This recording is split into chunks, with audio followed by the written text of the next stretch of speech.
What is going on, everybody? Hillary Clinton's donors have been caught up in a major campaign finance scheme starting back in March 2016.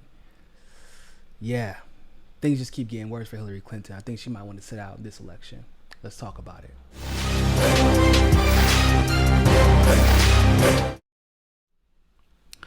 So, what's going on, everybody? Thank you all so much for tuning into this live stream segment of Mikasa Sukas. And of course, as always, I am your humble host, Niko House.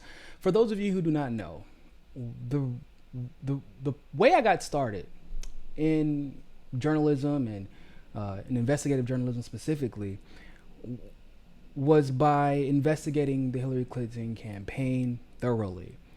More specifically, their financial ties, because I was trying to figure out who was being paid as a mole to corrupt Bernie Sanders' campaign. Found a lot of answers that way, by the way. You can always follow the money, basically, is the moral of that story. However, one of the biggest stories that I actually broke was the Hillary Clinton Victory Fund. For those of you who do not know, yes, I was the one who broke that story. I didn't really take credit for it because I wasn't popular at the time, and my main concern was getting this information to the public so that people could see the type of games the Clinton campaign was playing.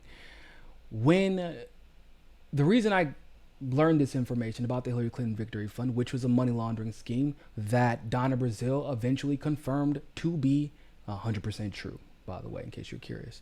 But it was a money laundering scheme, and Hillary Clinton Victory Fund was a super PAC. The reason I figured this story out was because a friend of mine named Chris, who was a former treasurer of the North Carolina Democratic Party. North Carolina was a place that I had previously lived while I was in college. He was explaining to me the beginnings of the Hillary Clinton Victory Fund, how the progressives in the Democratic Party, North Carolina, wanted to create a victory fund for progressive candidates. And because they were worried, the establishment was worried about the commingling of funds with the Progressive Victory Fund PAC that they wanted to create, and the Hillary Victory Fund, which is dedicated not only to Hillary Clinton, but other establishment candidates who that's taking that money, kind of lets everybody know whose team you're on, if you catch my drift. And they didn't want those funds being commingled. And so I was like, well, is this the only state that this is happening? He said, I don't know. So I did some research.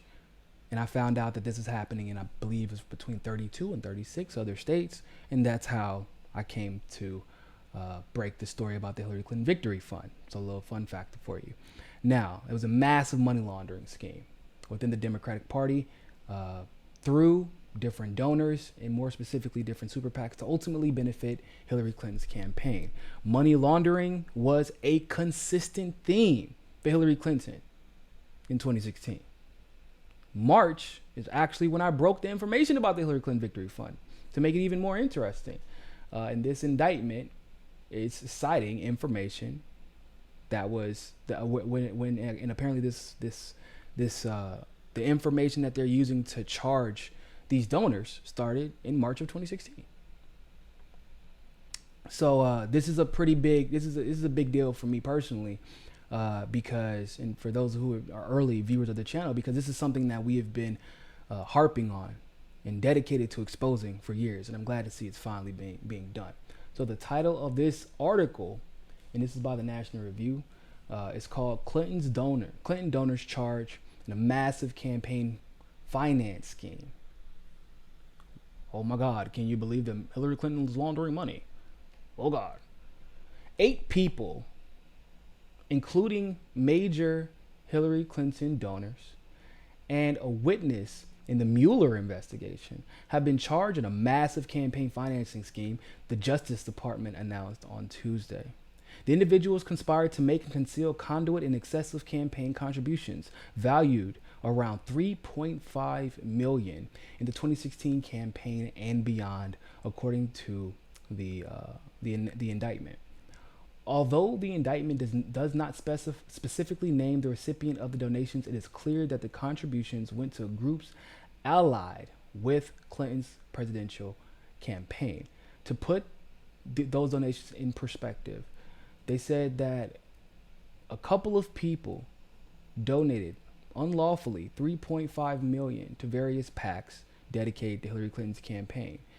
I don't believe, just to put this in perspective, I don't believe that Tulsi has raised 3.5 million in a single quarter yet. I don't believe that she has. Like, that would be a record for her if she did. So that just gives you, like, and you see what she's been able to do with that amount of money, with 3 million. 3.2 million is her record, I believe, so far.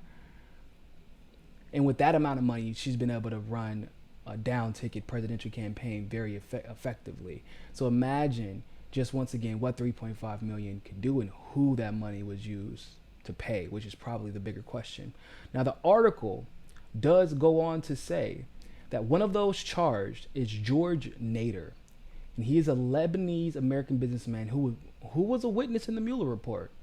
Nader was also caught in 2018 in possession of child pornography, but received partial immunity in exchange for testimony in the investigation. Wow. So, wow, Mueller, we're giving immunity to weirdos and creeps who are absolutely guilty, just so you can pin some fake information on Donald Trump. And you once again solicited the services, incredulous services nonetheless, but you solicited the services of another pro-Hillary Clinton individual who clearly had political ties to not only Hillary Clinton, but those who considered themselves to be enemies of Donald Trump. How did you think that testimony was ever going to stay up if you did call him to testify?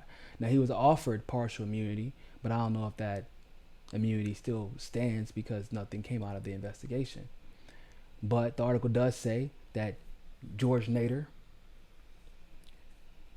faces 15 to 40 years in prison if convicted on his child pornography charges. These are the type of people that Robert Mueller was trying to use to indict Donald Trump on Russiagate charges.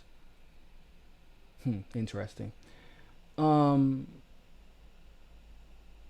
article goes on to say, also indicted on the campaign finance charges was Ahmed Khawaja, who hosted a fundraiser for Hillary Clinton in Los Angeles in 2016, and who conspired to conceal campaign donations from 2016 to 2018. Khawaja owns an online payments company used by, among others, debt collectors, offshore gamblers, and pornographers. Bro, Hillary Clinton keeps just the best of company around her. It's so interesting. The company has made numerous campaign donations to both Democrats and Republicans. Well, that I believe. They're playing for the same team. So, Nader also gained access to the Trump administration, meeting with the president on several occasions. Nader has experience in international diplomacy and has served as a diplomatic conduit in the Middle East and Russia, and was an informal advisor to the Crown Prince of the United Arab Emirates. So, for those of you who think that this is just some simple Trump, like, oh, Trump hates Hillary situation, it is not. This man is, at least moderately so, an ally of Trump. So this is a legitimate indictment. Once again, it's crazy what happens when you have someone who doesn't have their career invested into Hillary Clinton or the Clinton Foundation. It's crazy what could take place. Some might call this justice. I don't know. We'll see though. Now I do, however, want to read you the indictment from the Justice Department before we go, because this and what this all could mean going forward. So, before I start reading, let me get this super chat knocked out. Life of Brian, thanks for the super chat. Niko, is this related to the Brofman scandal connecting Clinton money laundering to Nixium? I don't know. Potentially though. Potentially. So this is the press release for the indictment. So it says California CEO and 7 others charged with a multi-million-dollar conduit campaign contribution case. Earlier today, an indictment was released against the CEO of an online payment processing company and 7 others, charging them with conspiracy to make and conceal conduit and excessive campaign contributions related and related offenses during the U.S. presidential election in 2016 and thereafter. Assistant Attorney General Brian A. Bechowski, of the Justice Department's Criminal Division and Assistant Director in Charge Timothy R. Slater of the FBI's Washington Field Office made the announcement. A federal grand jury in the District of Columbia indicted Ahmed Andy Khawaja, 48, of Los Angeles, California, on November 7th, 2019. So this is breaking news, by the way. Along with George Nader, Roy Boulis, Rudy Decker-Menjian, Mohamed Mo Diab, Ronnie El Saadi, Stephen Hill, and Thane Whipple. The 53 count indictment charges Khawaja with 2 counts of conspiracy, 3 counts of making conduit contributions, 3 counts of causing excessive contributions, 13 counts of making false statements, 13 counts of causing false records to be filed, and 1 count of obstruction of a federal grand jury investigation. Nader is charged with conspiring with Khawaja to make conduit contributions and related offenses. Boulos Decker-Menjian, it's probably Decker-Menjian, and Diab El Saidi, Hill, and Whipple are charged with conspiring with Khawaja and each other to make conduit campaign contributions and conceal excessive contributions and related offenses. I feel like there's a lot of alliteration going on here. All right, let's continue. According to the indictment, from March 2016 to January 2017, Khawaja conspired with Nader to conceal the source of more than $3.5 million in campaign contributions directed to political committees associated with a candidate for President of the United States of America in 2016.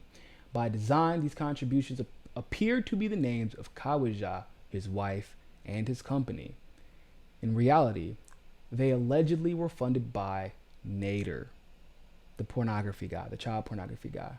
Khawaja and Nader allegedly made these contributions in an effort to gain influence with high-level political figures, including the candidate. As Khawaja and Nader arranged these payments, Nader allegedly reported to an official from a foreign government about his gained influence. Well, these people are so dumb. So, Nader, the child pornography guy, actually talked to a foreign government. For some reason, I'm just going to make a safe bet and say that it was probably the old Ukrainian government. Let's be honest. It's always Ukraine nowadays, or Saudi Arabia. But Nader reported that he is trying to gain influence by paying off politicians, basically, is what he said. I'm telling you, Hillary Clinton keeps the best people around her. Now, the indictment also alleges that from March 2016 through 2018, Khawaja conspired with Boulos, Decker-Menjian, Diab, El Saidi, Hill, and Whipple to conceal Khawaja's excessive contributions, which totaled at more than $1.8 million to various political committees, super PACs. Among others, these contributions allegedly allowed Khawaja to host a private fundraiser for a presidential candidate in 2016 and a private fundraiser dinner for an elected official in 2018. Now, I can't speak on the elected official because I think that information is being concealed at this moment. However, the presidential candidate, as the last article pointed out, was Hillary Clinton, because that's the only presidential candidate that he's held a fundraiser for in 2016. Damn sure wasn't for Bernie Sanders, and he did hold that fundraiser in LA. The indictment further alleges from June 2019 to July 2019, that Khawaja obstructed a grand jury investigation of this matter in the District of Columbia. Knowing that a witness had been called to testify before the grand jury, Khawaja allegedly provided that witness with false information about Nader and his connections to Khawaja's company. Poulos, Diab, Hill, and Whipple are also charged with obstructing the grand jury's investigation by lying to the FBI. Currently, Nader is in federal custody on other charges, and an indictment is not a finding of guilt. It merely alleges the crimes have been committed. A defendant is presumed to be innocent until proven guilty beyond reasonable doubt. The FBI's Washington field office is investigating the case, and Deputy Chief John D. Keller and trial attorneys James C. Mann and Michael J. Romano of the Criminal Division's Public Integrity Section are prosecuting this case. And I want to make sure I'm not crazy. Okay, so once again,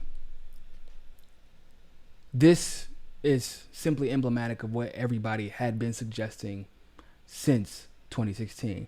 And I want to thank you all for sticking to that indictment, at least the official press release for the indictment, because I feel like it's important to cover these things in detail so that people can get all the information. Now, with that being said, this once again is emblematic of everything that we have been talking about involving the Hillary Clinton Victory Fund and other super PACs like Priorities USA, and how they were laundering money through state Democratic parties. And of course, I do believe in, and I'm sure that we'll find this out as the investigation goes on or as the trial persists, that the Clinton Foundation was involved in this. Now, with that being said, buying influence is literally what this is all about. That's what the Clinton Foundation was about. That's why people donated to Hillary Clinton's campaign. That's why whenever I laughed at this idea that people had, well, we'll fight to get Hillary Clinton in office and then we'll hold her accountable. No, you can't have two masters. Either you are a servant of the people, a public servant, or you're a servant of the elite. And generally, no matter what the situation is, you're the servant of the people who writes your paycheck, more or less. And they gave Hillary Clinton a lot more money than any of her constituents did. So that's who she's going to serve. So these are the types of characters that are involved with Hillary Clinton's campaign and wanted to see her rise to the presidency. Another reason why Hillary Clinton should absolutely don't even think about announcing. But it also shows why the Democrats have been potentially so vicious in their attacks lately and irrational on the attacks against the Trump administration, gaslighting most often, and blaming Trump for things that they are actually guilty of. And y'all know how I feel about Trump. Trump is guilty of a lot of things, most specifically the Emolument Clause. And they could easily get him on the Emolument Clause, but they won't get him on the Emolument Clause because then you'd have to indict or at least investigate every other sitting member of Congress and the Senate except for maybe 3 on the Emolument Clause. That's why they won't do that. So, another thing, this also puts a question mark, a huge question mark on the Mueller report, because this is the second case that I can remember of this happening where George Nader was arrested in 2018, conveniently, for child pornography. He was about to get a lot of time, okay? But they said if you cooperate with the Mueller investigation, we'll give you partial immunity. And of course, they couldn't ask him to do that until he got arrested. I'm sure he did testify in some way, form, or fashion. But I just find it interesting that he wasn't arrested until 2018 when the Mueller report, started. Because when was it? Mid 2018? Early 2018? It was mid 2018 when he was arrested and he was asked to testify, coincidentally enough. Immediately. Isn't that weird? You get arrested and immediately you're asked to testify. Isn't that crazy? Because I'm sure he was guilty of that for quite some time, or else they wouldn't have been able to arrest him. Just like Paul Manafort was guilty of all kinds of corruption, real estate corruption, business corrupt business practices overseas. And Mueller had been tracking him back when Mueller was still the director of the FBI and didn't do anything. But coincidentally enough, the moment that he starts his investigation, Mueller gets the FBI to arrest Manafort on things that have nothing to do with Donald Trump and immediately ask him to testify against Donald Trump. Isn't that just a super weird coincidence? I mean, if the investigation wasn't already illegitimate, I mean, this is just a further indictment of the banana republic that we look like we're somewhat living in. We have to, this is another reason why we need publicly funded elections. This is another reason why I love Tulsi's anti-corruption plan. I love Bernie's anti-corruption plan. I love the fact that Tulsi and what's her name? I know Ro Khanna and Jayapal, that's who. Jayapal worked with the Move to Amend organization to introduce that amendment to get corporations out of campaign finance permanently. That's why we need to push this stuff. That's why we cannot forget when we're having any conversation about anything. Campaign finance reform is an absolute must before we're not gonna get anything done. And anything that we get done, think of how many great ideas the people of California get on the ballot for ballot initiatives. Think about this. They get a lot of great ideas on there. The ideas are great. They come from a great place, but then the corporations pay the policymakers to water those ideas down and ultimately benefit the corporate elite. That's what always happens. So we can get Medicare for all. We can get the OFF Act or the Green New Deal. We can get any number of these things. And it will not matter until we substantively deal with campaign finance reform. That's the moral of the story. It's been going on. It was highlighted in 2016, but a lot of people want to pretend like things like this don't exist. If you were one of the ones saying vote for Hillary Clinton, why? Because she's not Donald Trump. This is the type of nonsense you were pushing. A child pornographer is one of Hillary Clinton's main campaign's donors. And in order to protect Hillary Clinton, because that's what Robert Mueller was there for, right? I think that we all agree with this. The reason that Robert Mueller is brought in place because he will protect the establishment, more specifically Hillary Clinton, from the things that she should have been charged with, rather than trying to come and play pretend that Donald Trump was guilty of colluding with Russia. You were pushing this man, okay? That's what the interest of this man who was buying influence, got caught telling foreign actors he was buying influence of Hillary Clinton very clearly. And do you think that he was not going to get what he paid for? Come on. That's not what Hillary Clinton has demonstrated. So be careful who you push. Be careful when you say blue no matter who. And when people try and tell you, well, Hillary Clinton should have been the president. Well, life would have been way better on Hillary Clinton. At least this, at least that. Do you think, in all seriousness, I want to be very clear about this. Do you all believe that Jeffrey Epstein would have been caught with the Hillary Clinton administration that is getting donations from a child pornographer? On top of this, people, Hillary Clinton was going to be influenced by a child pornographer, and the guy was bragging about it to foreign, like the influence that he was going to have because of the donations that he did. That's all I'm saying. I would love to know what your thoughts are about this. Leave a like in the comment below. Share this video, like. I can't stress that enough. I know some people come in and they kind of just watch in the background. Like the video, helps out a lot. And always remember, more than anything else, everybody, find your balance. Peace.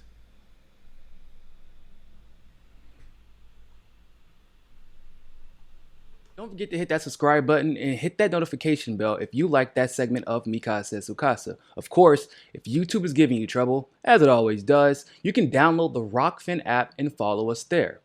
Also, if you want to continue to help our show grow, you can help us reach our goal of 500 patrons on Patreon and donate as little as $1. Really, anything helps. Other than that, always remember, people, more than anything else, find your balance. Peace.